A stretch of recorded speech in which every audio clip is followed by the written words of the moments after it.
Alright, this is Andrew with Joda Home Inspections. Today is April 15th, 2024, and we're doing a sewer scope here in Eagle Mountain.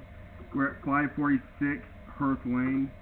We have the camera pushed out 93 feet to the city connection. Now I'm going to pull it back and see what we find. So the first connection point is called the nose on.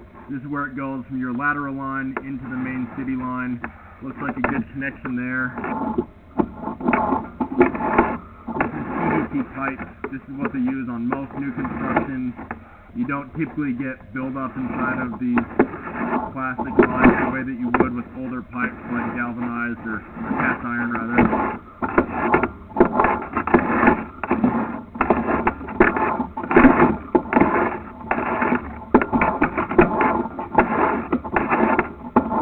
One of the most important things I'm looking at with this being a new line is the grade.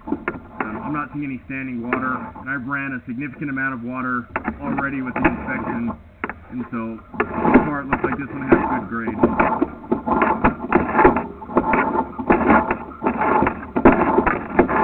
This is a pretty average length. Average length of a sewer line that I see is about 100 feet.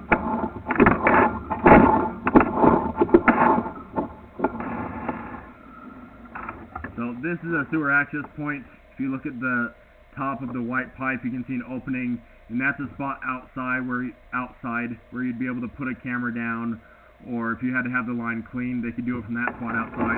And I think yours was right beyond the front porch.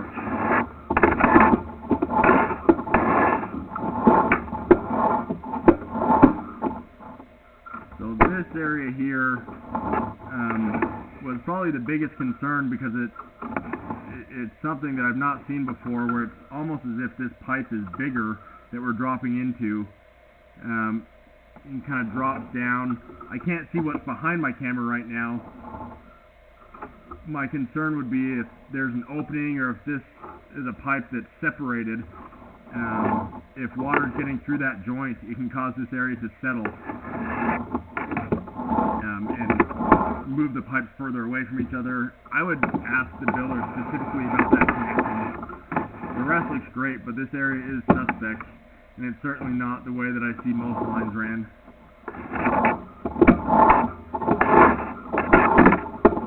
Sometimes I'll see where they use a Fernco fitting. I would ask if it's a Fernco, but a Fernco is a rubber boot, and then it tightens on each end. And a lot of times they would bury those, and they've been much better about it for several years, but you're not supposed to bury Ferncos because they can separate. It's a rubber boot, and so if the ground moves at all around that Fernco, it can shift the pipe. Where with a plastic pipe with glued fittings, they tend to stay together a lot better. This is ABS pipe. This is what they use under your slab and in your house. It's a different type of plastic.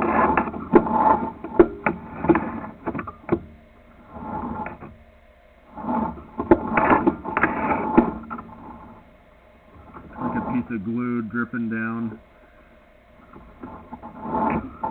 I mean, in theory, if that were lower, waste would get stuck on it. Off the bottom, which is nice because it's less likely that waste is going to get caught on it.